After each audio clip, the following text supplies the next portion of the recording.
Hello, I have some smaller items for you today. On their own, they wouldn't really make compelling videos, like not enough to pad out that 10 to 15 minutes that I like to make.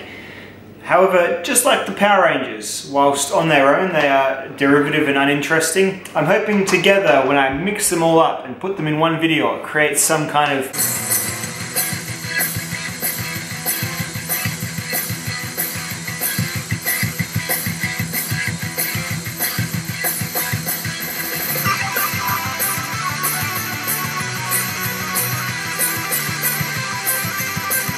Megazord video that is worthy of your time and of my time making it. So let's talk today about my boots, a bag, 2 knives.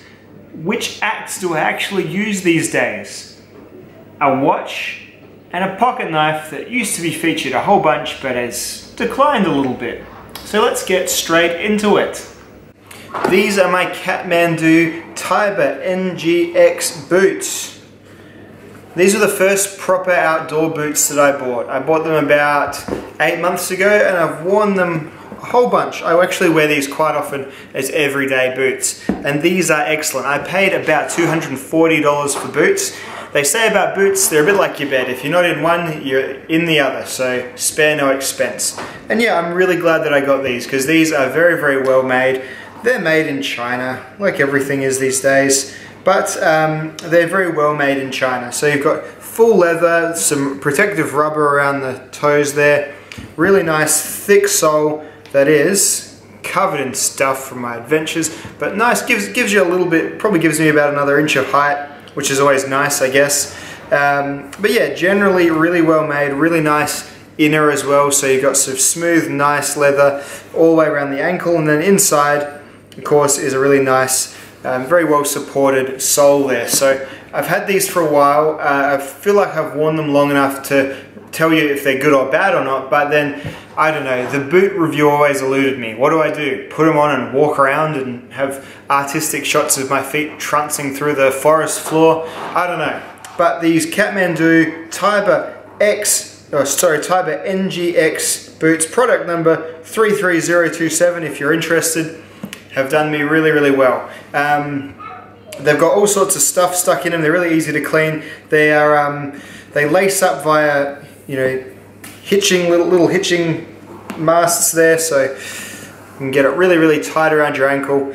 Anyway, they're boots. There's not really a great deal else to say. I mean, actually, there probably is. I'm sure there's a boot enthusiast out there it's like me getting a knife and saying, hey, this knife's sharp and it cuts real good. But, you know, from a sheer consumer point of view, these boots have been excellent. So that's the first thing out of the way.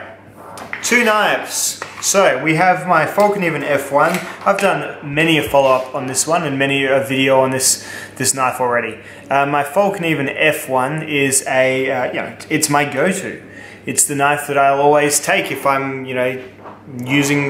going somewhere where I might have to abuse my knife. Either this or my Greystone Custom. But yeah, this is the one for now. It's got a really, really nice handle, really, really nice look. I had it redone by my buddy Jethro at Knife Support. He just did a nice convex for me. Redid the tip as best he could. I'd completely tipped this thing myself. I'd rounded it over just through workshop abuse. So he restored it quite nicely. It's now a nice looking little knife there, and it's just held up really well. This is probably 4 years old now, and it's certainly not feeling its age just yet. It still feels just as capable as the day I first got it. Really, really nice little knife, the Falconeven F1.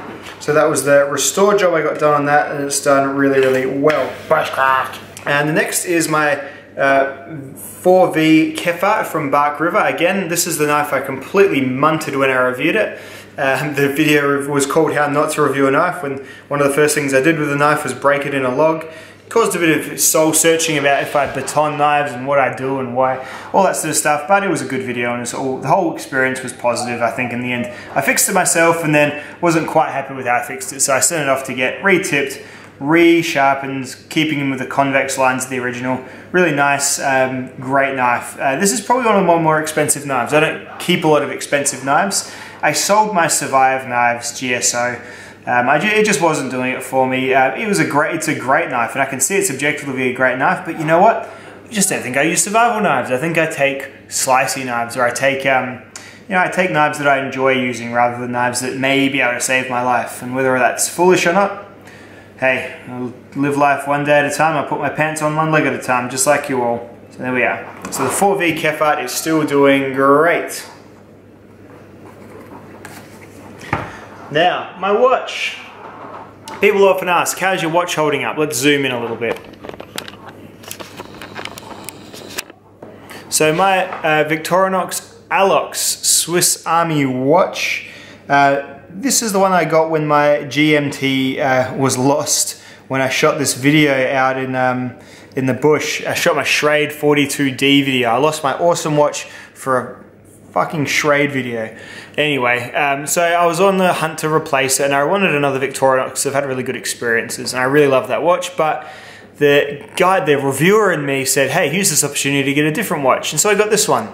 And I like it a lot, but you know what? I don't like it as much as the GMT. And that's what I'm gradually realizing. But you know what? It's my watch. I've got it. I'm stuck with it. I'm not going to sell it or anything weird like that. It's too beaten up. It has done really, really well. The sapphire glass is something that I always harp on about. It's really worth getting. This has been, as I said, literally ground against the asphalt on face down, and the glass is absolutely fine still. The steel around it is a different story. I've painted with it, I've done all sorts of stuff with it. It's covered in marks and goop and gunk, but it is holding up really, really well. It's a proper using watch. One thing is the lume is just a little bit weak. I didn't even realize, because I don't really care about the lume too much, but it is something prudent to speak about because yeah, some people do really like their lume to be nice and bright. And this one ain't so bright, but hey, is what it is.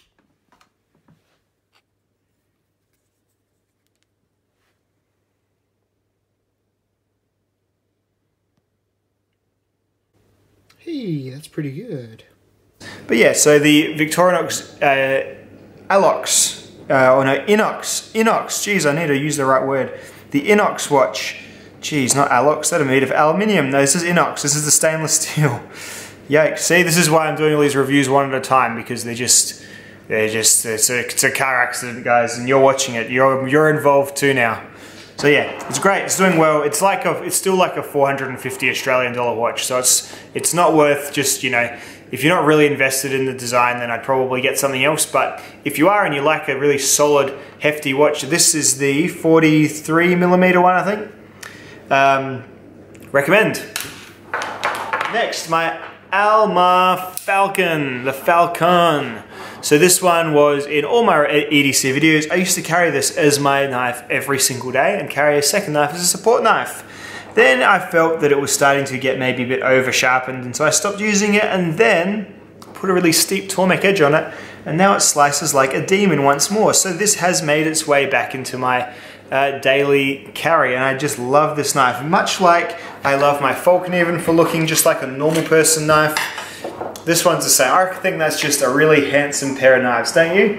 Just excellent. I really have a lot of good things to say about the design. Yeah, the steel is AUS 8, so it'd be nice if for the money you pay, like 150 bucks in Australia, you got a bit of a nicer steel, but hey, I'm just back to being really sort of enamored with it once again. So who knows, maybe you got a knife at home, you just need to do something wacky with the grind, and you'll reignite the love affair, So that's the Alma Falcon. And last of all, lastly, what's the axe that I've been using the most? You know what, this used to be basically an axe channel. That was kind of how I started out, with my grants for small forest axes and my bushcraft. Before I really knew what I was, what kind of gear guy I was, it was all about, I think I was like, hey, bushcraft and survival like every other guy was. I was like, nah, that's not me. It ain't me, babe. So, those axes I still own. I still have my small forest axe, my outdoor axe, and they're good fun to take camping, but around the house, this ugly bastard is what does the job for me. This is my cold steel gang hatchet.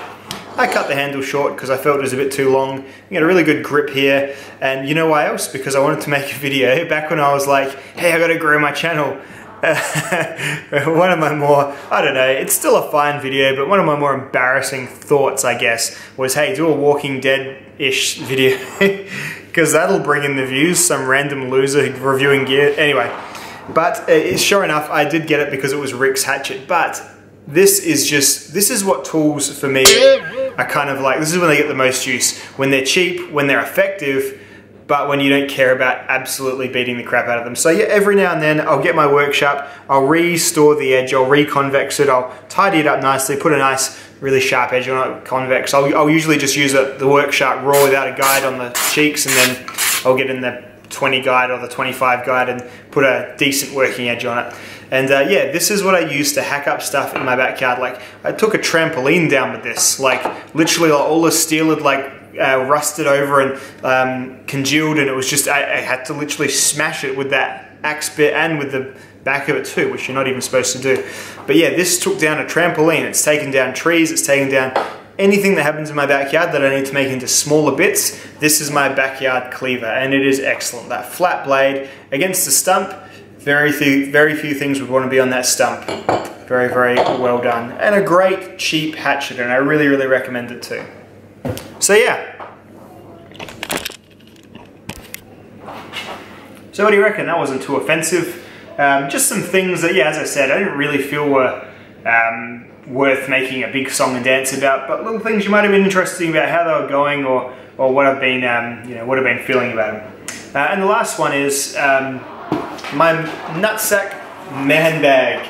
So I don't know, unless you're like a cargo pants kind of guy, having a little bit of extra space has definitely paid off for me. I use this all the time to carry a drink bottle, or just making sure none of the tactical guys are listening, a little thermos of peppermint tea around with me.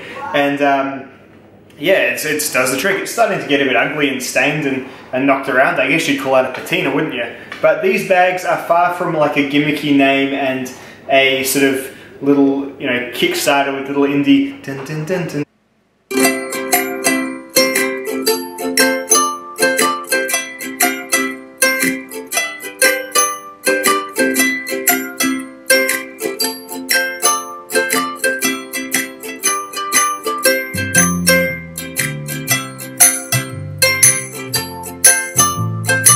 Music playing in the background. They're proper bits of gear, and they're properly well made, and they're up there with, in my opinion, Frost River and their construction. It's done really, really well, and everything's steel or leather or canvas, and I think it's great. So I've been using this a whole bunch, and really, really happy with my little nutsack. This is the Mag Satch, I think.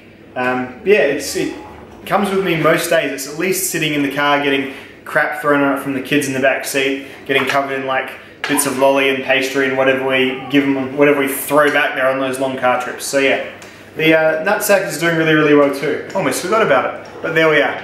So, hope that's been okay, and I'll see you all in the next video. Goodbye.